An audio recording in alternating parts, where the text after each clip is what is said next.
શું કહે છે આપણને? સૌથી પહેલા શું કહે છે? 293 કેલ્વિન તાપમાને પાણીનું બાષ્પ દબાણ જો અંદર આપીએ P10 17.535 લઈ લો P10 17.535 mm છે બરાબર, Hg છે બરાબર. હવે એમાં 450 ગ્રામ પાણીમાં, હવે 450 એટલે W1 450 ગ્રામ પાણીમાં 25 ગ્રામ ગ્લુકોઝ W2 25 ગ્રામ. ચલો તો આનો M1 શું થાય? 18 અને આનો M2 શું થાય? ગ્લુકોઝ છે એટલે 180. બોલો થઈ ગયું. હવે આપણું સૂત્ર શું છે? P10 minus P1 upon P10 બરાબર W2 upon M2 into M1 into W1 આવું હતું. એટલે N2 by N1 એટલે આ થયું ને. ચલો હવે P10 17.535 minus P1 upon 17.535 બરાબર. ચલો W2 25, M2 180, W1 અને M1 કેટલો છે? 18 અને W1 કેટલો છે? 450 ગ્રામ. થઈ ગયું. ચાલો આનો જવાબ કાઢવાનો છે. શું થશે હવે? આનું ભાગાકાર 18 * 180 બરાબર. અહીંયા આ મીંડા જોડે ગયા તો 25 ચોક 100 એટલે ગુણ્યા 45 બરાબર. તો આપણે 1/180 જેવું રહેશે બરાબર ને? યસ બરાબર. આ મીંડું ઉડી ગયું, આનું મીંડું ગયું એટલે અહીંયા 4 તો રહ્યા ને એટલે 180 રહેશે. આમે કોઈ બી રીતે કરવા એ જવાબ આવશે. જોઈ લો છતાંય બરાબર. આપણે ભાગાકાર ગુણાકાર કરી નાખો એટલે કેલ્સીમાં ખબર પડી જશે. લાવો ચલો શું થશે? 25 ગુણ્યા 18 ભાગ્યા 100 આમાં આવી જાય છે 180 ભાગ્યા 450 કેટલા થાય? 0.55 ફરી જો આનો ગુણાકાર કરો 450 થાય એટલે 1 ભાગ્યા 180 જવાબ કેટલો આવ્યો? 0.0055 કેટલો આવ્યો? 0.0055 ગુણ્યા 17.535 અને અહીંયા 17.535 માઇનસ P1. ચલો આનો ગુણાકાર કરી નાખો અને આને પછી આમ લઈ જઈએ. ચલો આ P1 છે. ચલો કેટલો આવ્યો આનો ગુણાકાર જોઈ લો. કેલ્સીમાં ગુણાકાર કરો 0.55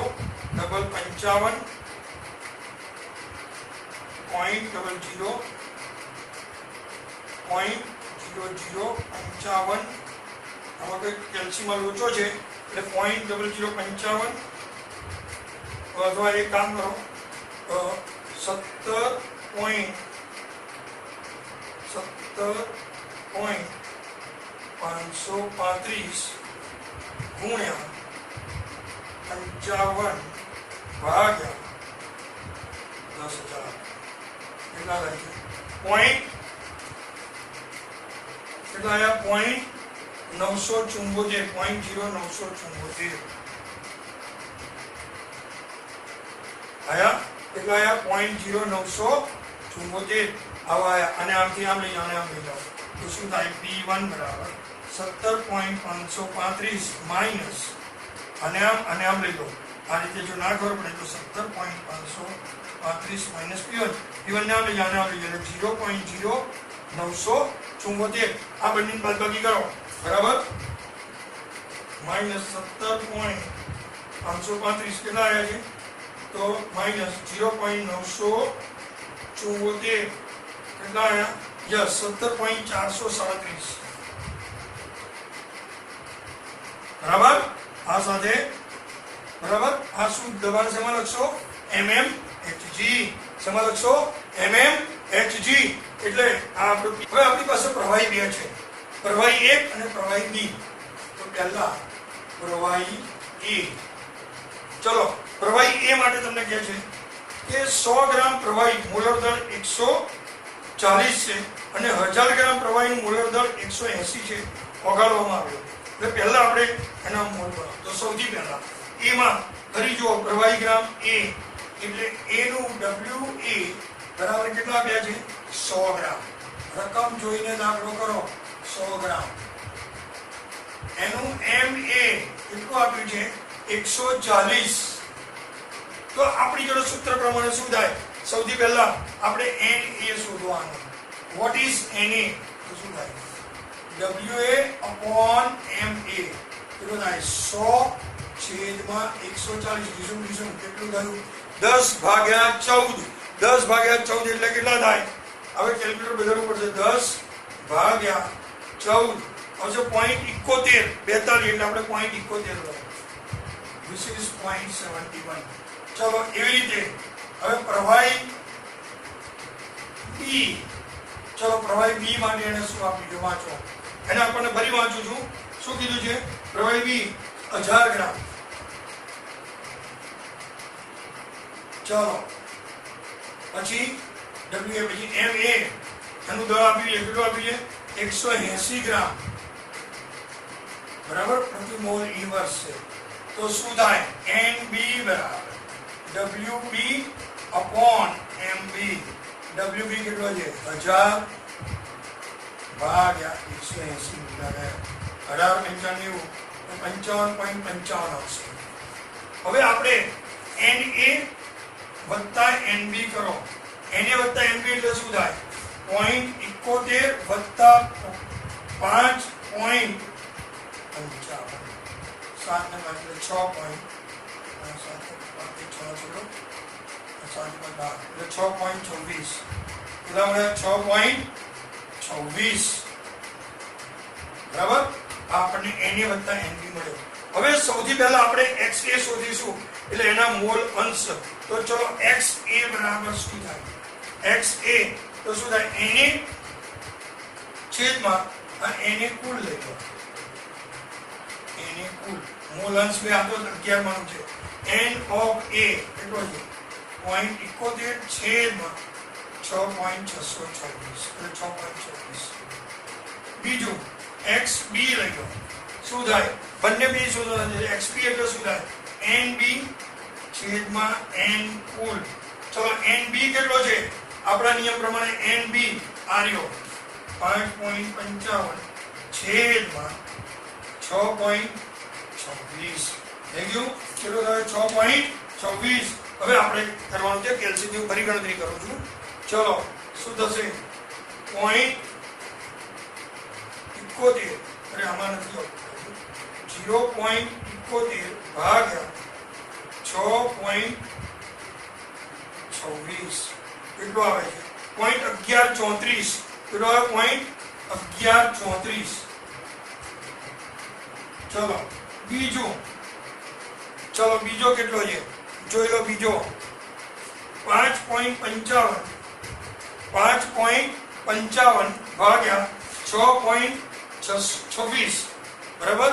તો 5.55 ભાગ્યા 6.26 0.8865 કેટલો આવે 0.8865 બરાબર. આપણે પ્રવાહી બી નું કુલ ટોર આપી છે બી બરાબર કેટલું આપી છે 400 પર 500 ટોર. આનું કુલ 500 ટોર આપ્યું છે.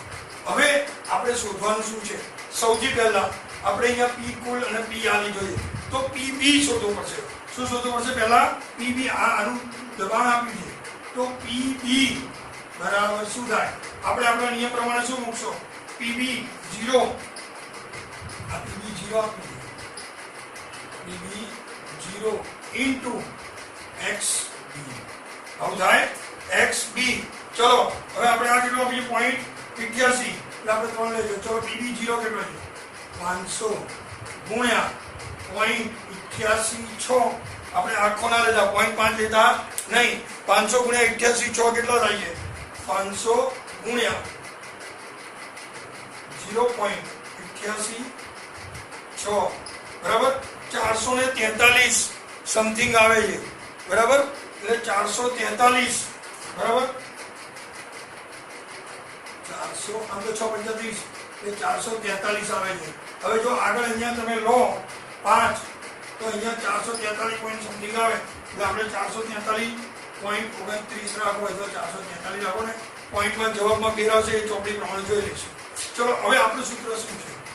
પી કુલ બરાબર પીએ પ્લસ પીબી. ચલો તો પી કુલ કેટલો છે? પી કુલ 475 બરાબર પીએ. હવે જો 443.29 તો જવાબ બદલાશે બરાબર, એટલે પી એ તમે 29 કહેતો અહીંયા 29 લઈ લો કારણ કે મારે કેલ્શિયમ ઓછો છે એટલે બરાબર 88 65 નહોતો હોય. ચલો પી એ બરાબર કેટલા થાય? 443 એટલે 475 માઇનસ 443.29. ચલો કેટલા થાય છે લાવો? 475 માઇનસ 443.29 31.71 કેટલું આવ્યું? 31.71. હવે આપણે શોધવાનું શું છે? PA0. તો PA0 બરાબર શું થાય? આનું તો શું થાય? PB એટલે PA upon XA. ચલો PA શોધ્યો 31.71 ભાગ્યા ચલો XA આપણે અહીંયા શોધ્યો અહીંયા ગયો આવ્યો 0.71. 71 હે ને એમ ના જાય 71. ચલો શું થશે? 0.71 ગયા તો 31.71 ભાગ્યા 0.71 44 પોઈન્ટ સમથિંગ આવે એટલે આમાં કઈક લોચો છે બરાબર નહીં. 0.71 નહીં, આમાં આપણે કેટલા લેવાના છે? આના જવાબમાં લોચો છે બરાબર કારણ કે આના મોલન્સ લેવાના છે ને, સોરી આ લેવાના છે 100. આ લેવાના છે XA. મેં કિંમત કોડથી ભૂલથી NA લઈ લીધો છે બરાબર, એટલે અહીંયા લેવાનું છે પોઈન્ટ.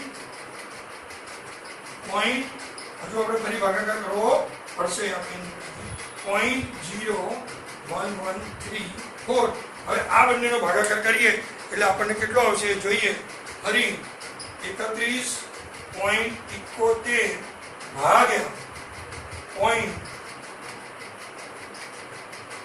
0.1134 279.62 સમથિંગ આવે છે બરાબર, એટલે જવાબમાં થોડો ભૂલ આવે છે બરાબર, થોડો ફરક આવે છે. હવે 113 લઈએ તો કદાચ આવી જશે. 113 લઉં તો કદાચ આવે તો જોઈ લઈએ. હા 280.61 આવે છે એટલે આટલો લેવાનો કે છે. એટલે કેટલો આવે જવાબ? ફરી 280.619 એટલે આને 620 કરો એટલે 280.62. આ PA0 આ આપણે જે જવાબ જોઈતો હતો એ જવાબ મળી ગયો બરાબર. અને ટોલ્યુઇન આપણને બે વસ્તુ આપી છે. દાખલા નંબર 2.38. દાખલા નંબર કયો આવ્યા? 2.38. હવે દાખલા નંબર 2.38 શું કહે છે? ધારો કે આપણને એવું કીધું છે કે બેન્ઝીન અને ટોલ્યુઇન તો P10 બેન્ઝીનનું કેટલું આપ્યું છે? 50.71 mmHg આવું આપ્યું છે. હવે શું કહે?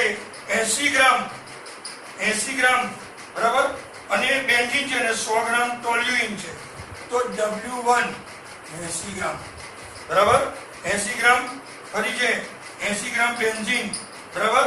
તો બેન્ઝીન તો એટલે M1 શું થાય? 78 થાય. Benzene C6H6. ચલો બીજું શું આપ્યું છે? બીજું P2 આપે. જો આપણે બનાવી લો P10 એમાં P20 કેટલું આપે જોઈ લો. કેટલું આપ્યું છે? શુદ્ધ દબાણ એક પહેલું આપ્યું છે 50.71 આપ્યું તો બીજું કેટલું આપ્યું છે? 32.06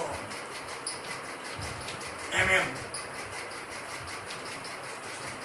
ચલો એનો W2 અને M2 જોઈ લો.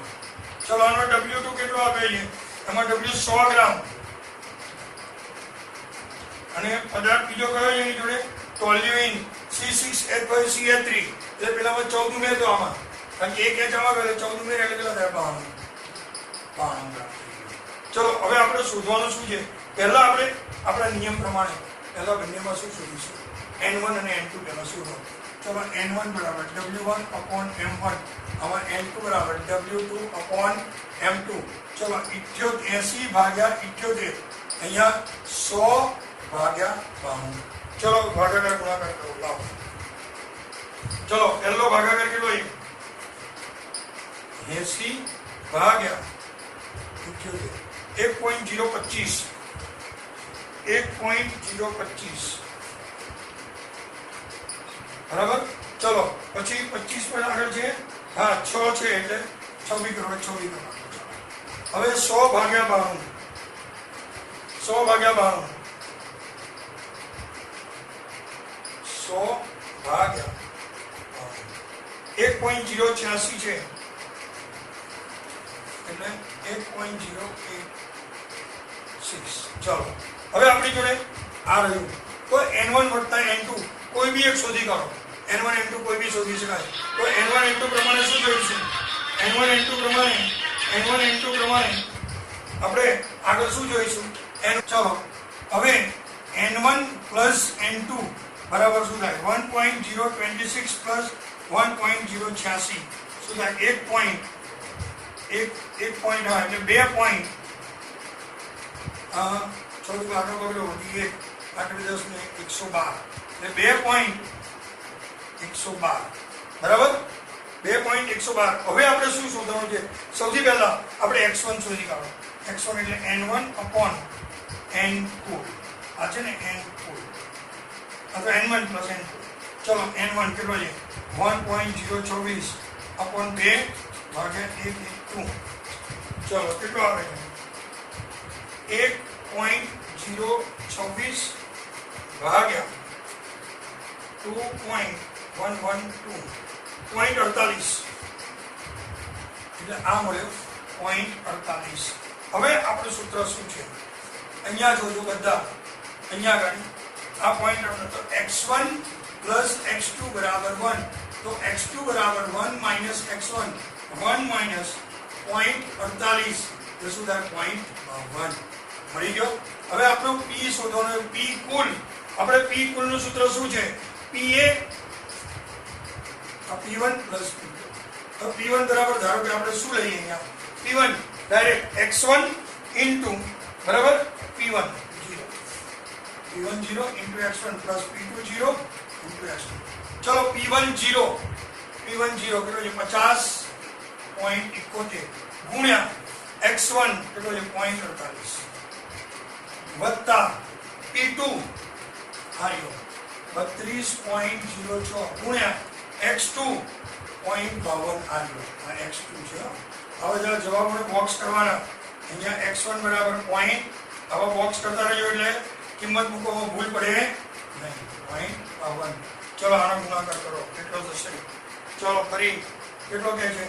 50.71 ગુણ્યા 0.48 23.34 બરાબર